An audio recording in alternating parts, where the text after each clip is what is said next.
Morning बच्चों। आज हम मैट्रिक्स मेथड के प्रॉब्लम वाले क्वेश्चन सोल्व करेंगे, है ना।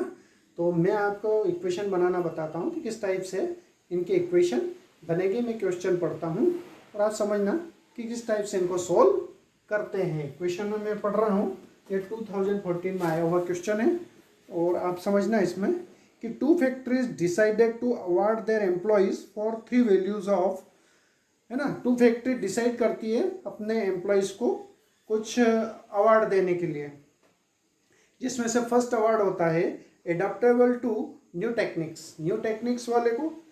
सेकंड है careful and alert in difficult situation वाले को, और थर्ड है कीपिंग काम इन टेंस सिचुएशन। ऐसे 3 टाइप के एम्प्लॉयज़ को सिलेक्ट करती है और at the rate of ₹X, ₹Y and ₹Z per person respectively. The first factory decided to honor respectively 2, 4 and 3 employees. 2 employees first वाले टाइप के, जैसे एडॉप्टेबल टू न्यू टेक्निक्स वाले एम्प्लॉयज़ होते हैं। 4 होते हैं careful and alert difficult situation वाले, और 3 एम्प्लॉयज़ को सिलेक्ट करती हैं जो है keeping calm in the tense situation, tense situation को हैंडल करने वाले ऐसे इनको एम्प्लॉयज़ को। और इनकी टोटल प्राइज मनी 29,000 होती है। इसे सेकंड फैक्ट्री भी डिसाइड करती है और वो फर्स्ट वाली कंडीशन में 2 को, सेकंड वाली में 4 को और थर्ड वाली में 3 एम्प्लॉयज़ को, और इनका टोटल प्राइस होता है 30,500। तो इफ द 3 प्राइजेस पर पर्सन टुगेदर कॉस्ट 9,500, है ना। तो फर्स्ट तो इन्होंने दे ही रखा है तो अपने को सपोज नहीं करना, अदरवाइज सपोज XYZ नहीं दे रखा हो तो हम सपोज भी करते हैं। तो सपोज करते हैं तो XYZ सपोज कर लेते हैं। अब इसमें दे रखा है कि एडाप्टेबल टू न्यू टेक्निक्स, तो X सपोज है करना ही नहीं है, दिया है। और ऐसे ही 2, 4 और 3, तो 2 एम्प्लॉयज़ होते हैं एडाप्टेबल टू न्यू टेक्निक्स, और उनकी वैल्यू होती है X। तो 2X हो जाएगा। इक्वेशन क्या बनेगी? 2X प्लस 4Y, सेकंड वाला है तो 4 एम्प्लॉयज़ को, और फिर 2, 4 और 3 एम्प्लॉयज़ है Z, और इनकी टोटल कॉस्ट मनी देखा था अपन ने 29,000। ये फर्स्ट फैक्ट्री है ना। रेट है उसका X, तो 2 पर्सन को मिलेगा। एडाप्टेबल टू न्यू टेक्निक्स वाले को 2 को सिलेक्ट करती है और रेट होती है X के हिसाब से प्राइस देती है। ऐसे ही सेकंड वाला है alert, careful and alert situation के लिए 4 एम्प्लॉयज़ को सिलेक्ट करती है और उसकी रेट है 4। और ऐसे ही थर्ड सिचुएशन है आपकी टेंस सिचुएशन के लिए, ऐसे 3 एम्प्लॉयज़ को सिलेक्ट करती है और सब मिला के इनका प्राइस बनी हो जाता है 29,000। ऐसे ही सेकंड फैक्ट्री भी 5, 2 और 3, यानी कि 5X plus 2Y plus 3Z, और ये 30,500 रुपीज़ टोटल मनी अवार्ड देती है। तीसरी कंडीशन है कि यदि तीनों की अलग अलग प्राइस देखी जाए तो उनका टोटल होता है 9,500, यानी कि X plus Y plus Z equal to 9,500। तो आपको ऐसी इक्वेशन बनाना है। इक्वेशन बन जाएगी तो फिर से फर्स्ट कंडीशन दे रखी है कि represent the above situation bye matrix equation. तो ये फर्स्ट पार्ट हमने कर दिया, मैट्रिक्स इक्वेशन के फॉर्म में बना दिया, है ना। Equation and form linear equation using the X, Y and Z, right.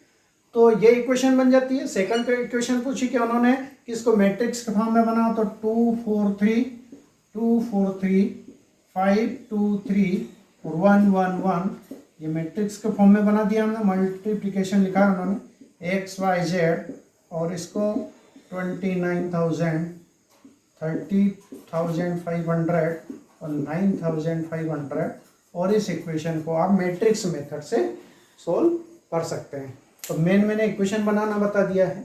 ऐसे ही ये 2014 में आया हुआ क्वेश्चन है, और भी 1-2 क्वेश्चन जो मैं पढ़ के बताता हूँ, आप सुना देता हूँ कि उनकी इक्वेशन कैसे बनेगी।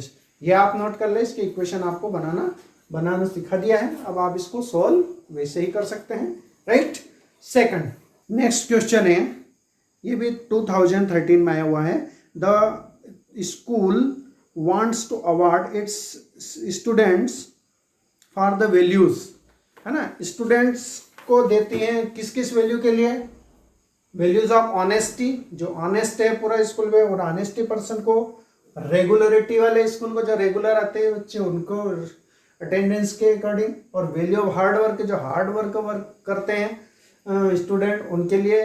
तो हमने यहाँ पर सपोज ही किया है, क्योंकि इसमें कुछ दिया नहीं है तो हमें सपोज करना पड़ा है कि वैल्यू ऑफ ऑनेस्टी एक्स है, वैल्यू ऑफ रेगुलरिटी वाई है, और value of hard working Z है।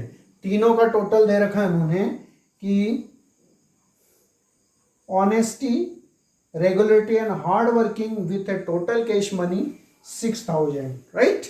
नेक्स्ट मैं पढ़ता हूं कि 3 times the award money for hard work, 3 times the award money of hard work, and hard work का 3 times, है ना, added to the given for honesty, और ऑनेस्टी वाले में प्लस करेंगे, एडेड करेंगे तो उनकी प्राइस हो जाएगी 11,000। थर्ड दे रखा है कि the award money given honesty and hard work, honesty and hard work का टोटल टुगेदर, मतलब दोनों का सम इज, मतलब टुगेदर मिलके इज डबल, इन दोनों का टोटल रेगुलरिटी वाले वैल्यू से डबल है। तो रेगुलरिटी वाले में 2 का मल्टीप्लाई कर देंगे, इक्वल आ जाएगा। इस टाइप से 3 इक्वेशन बन जाएगी, और इस इक्वेशन को हम ऐसे भी लिख सकते हैं, x plus -2y plus z equal to 0। तो ये इक्वेशन फर्स्ट, तो ये आपको दे रखा है कि इसको मैट्रिक्स का फॉर्म में कैसे लिखें। First, second and third equation हमने लिख दी, राइट। फर्स्ट, सेकंड और ये थर्ड। आगे लिखा है represent the above situation algebraically, ये एल्जेब्रिकली ही होता है जिसको हम लीनियर इक्वेशन बोलते हैं। Find the award to each value, इसको सोल्व करेंगे तो each value and X Y और जेड की वैल्यू आ जाएगी कि हर अवार्ड में कितने कितने प्राइज डिस्ट्रीब्यूट किए हैं, ठीक है ना, using matrix method. Matrix apart from this values namely honesty, regularity and hard work, है ना, ये तीनों में से कितने कितने इनके प्राइस मिलेंगे। फिर आगे एक क्वेश्चन होता है वैल्यू बेस्ड क्वेश्चन कि suggest one more value which the school must include for award. तो स्कूल 3 चीज के लिए तो अवार्ड देता है, ऑनेस्टी है, रेगुलरिटी है, हार्ड वर्किंग वाले स्टूडेंट को देती है। तो क्या आपकी तरफ से क्या सजेशन कर सकते हैं कि और कौन सी वैल्यू के लिए, कौन सी अच्छी वैल्यू के लिए स्कूल अवार्ड दे सकता है? तो ये आपके ऊपर डिपेंड है कि आप कौन सा अवार्ड और देना या स्कूल को सजेस्ट करोगे कि इनको इसमें भी मिलना चाहिए। तो जैसे मैं एग्जांपल के लिए बता दूं कि बेस्ट प्लेयर हो गया स्कूल का, तो बेस्ट प्लेयर वाले को दे सकते हैं हम, है ना, या एकेडमिक अच्छे परसेंटेज लिया है, ये तो क्योंकि ऑनेस्टी रेगुलरिटी है ना, हार्ड वर्क करने वाले। लेकिन एकेडमिक में टॉपर जो आते हैं बच्चे, उनके लिए आप ये वैल्यूज डिसाइड कर सकते हैं कि इनको भी मिलना चाहिए। और भी आपके मन से दूसरी वैल्यू भी आप बता सकते हैं, उसमें ये अपने मर्जी चलेगी कि हम कौन सी वैल्यू, उसमें आप ये डिपेंड नहीं करेगा कि सबका आंसर सेम हो, ये सबका अलग अलग होगा, लेकिन वो उसका जो भी नंबर होंगे वो मिलेंगे आपको। जैसे वैल्यू बेस्ड क्वेश्चन आते हैं तो 1 मार्क्स में केवल वैल्यू ही लिखनी होती है, सजेस्ट करना है, तो 1 नंबर के बाकी ये क्वेश्चन की इक्वेशन बनाने कुछ नंबर होते हैं, इक्वेशन को सॉल्व करने के कुछ नंबर होते हैं, और कुल मिला के ये क्वेश्चन 6 मार्क्स का आता है, और ये 2013 में आया भी है, ठीक है ना। तो इस टाइप से इक्वेशन बनाना, तो आपको हर टाइप के अलग अलग इक्वेशन दी होगी, उन्हें प्रॉब्लम दी होगी, उससे आपको इक्वेशन बनाना है, और इक्वेशन बनाने के बाद उनको उसमें क्या पूछा गया है पहले सोल्व करना है, और उसका कुछ वैल्यू पूछी गई है, कुछ सजेशन पूछा गया है, तो वो आपको देना है। मैंने इक्वेशन बना के दे दी, सॉल्व आपको करना आता ही है, ठीक है ना। लास्ट में जैसे एक्स आएगा तो आप लिखेंगे value of honesty equal to जो भी आता है 2000 रुपीज़, तो इस टाइप से वैल्यू आएगी, राइट। अगला क्वेश्चन थर्ड है पंक्चुअलिटी के लिए।